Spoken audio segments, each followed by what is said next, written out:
Moving on, you're out of high school now, you're in college, you're playing collegiate sports, or you're at the point of junior nationals, you're winning junior nationals, you're probably at junior worlds at this point. You've still got one main sport outside of cycling.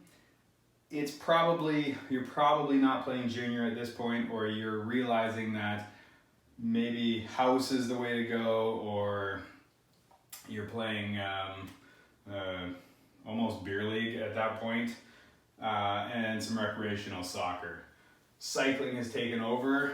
You can see here that we've got probably over 500 hours dedicated specifically to cycling, to track only, a little bit to road, again just for some supplemental, probably recovery rides, probably some extra aerobic work. But you're still getting aerobic work and other skill work done in these extracurricular activities.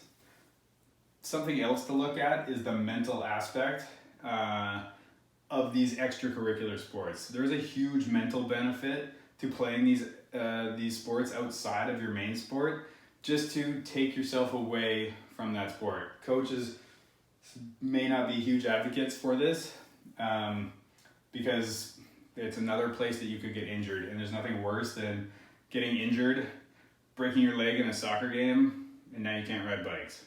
I know that happened to me, where I broke my leg in high school soccer game, and that killed my hockey season in grade 12 in my draft year. But nonetheless, you could get injured walking across the street. So I think as long as you're smart with these and you time these well, you're not playing hockey and soccer in the middle of your season as you're trying to peak for provincials or nationals or some other major event. You're putting these in your off season as something, as an extracurricular to get you off the bike, but to keep your activity up and to keep your fitness level up.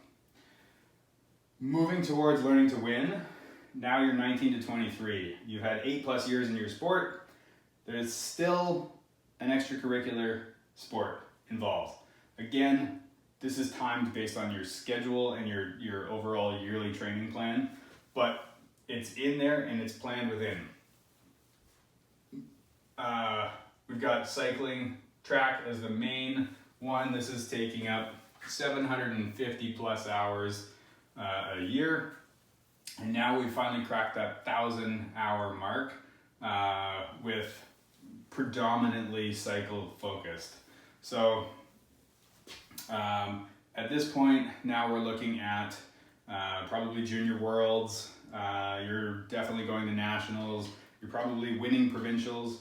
You're probably top 10 at nationals in sprinting or endurance.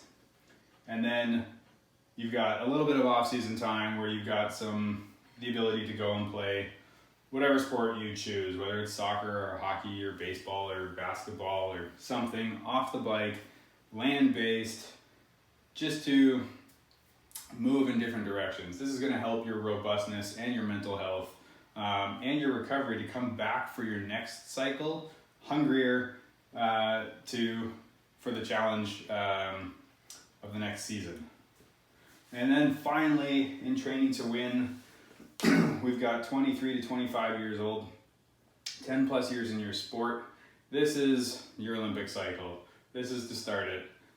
You've got predominantly your main focus here of track cycling with a big, it's relatively small chunk of your cycling too. So this is your road rides, but you are definitely over 1,000 hours a year. This is your job. This is your full-time piece. You're 20+ hours a week on average with just cycling and a little bit of sport, extracurricular sport, more than likely in the off season, just for mental health again, as well as like a transitional period for the athlete. But nonetheless, it never goes to zero. And even at the low end, the cycling component is never at zero. So it's important when we look at this that we look at our fundamental skills and extracurricular sports, they do tend to taper as our main sports of cycling is going to expand. Now you can change this and make this soccer here, you could make this hockey here, whatever your sport is. I encourage you to look at it and break it down in this sort of manner to see what it is that you're missing and what it is that you're doing. How does your year look? Where are you in the fundamentals, the learning to train, training to compete? Where are you in this scale and what are you doing? If your sport is soccer and this whole thing is soccer, this whole column is soccer, and you're not doing anything else, you should probably reevaluate what you're doing and why you're doing it and what else you can do. Just because your sport is highly skilled and technical, so for soccer, for example, being able to get a certain amount of touches on the ball is very important. But you can do that very low impact and just practice juggling in one spot. Those all count as touches. But then you can go and shoot hoops with your friends. You can participate in school sports. If you're in high school, you've got the opportunity to play basketball, or you could run track and field, something that complements your sport but is different from your sport. It allows you the opportunity to develop situational awareness, which you can then transfer back to your sport. It can also help if you pick track and field, for example. You develop physiological characteristics. If you're running 100s or 200s, you're looking at speed. If you're doing 800s, you're looking at that sort of anaerobic aerobic engine.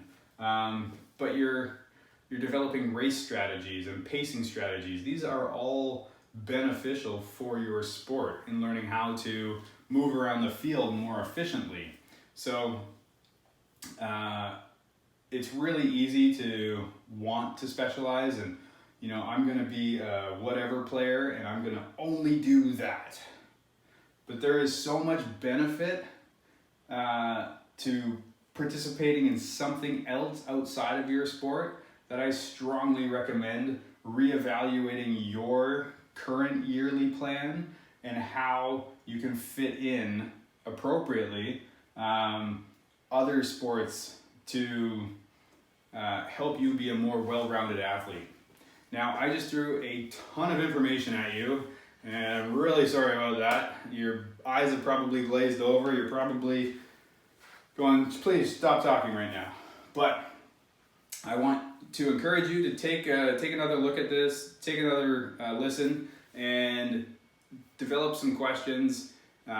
Post them in the comments below, or send me an email to info@speedmechanics.ca.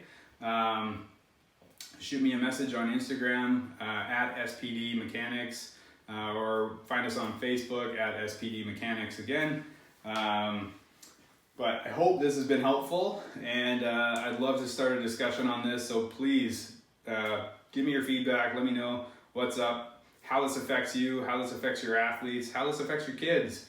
This is a really important topic because I think a lot of people are missing components in their training, and this is leading to a lot of traumatic injuries in youth athletes that need to be addressed, and it needs to be addressed within the community, outward, and in kind of small conversations first. So again, send me your questions and let's start the conversation. Until next time, take care.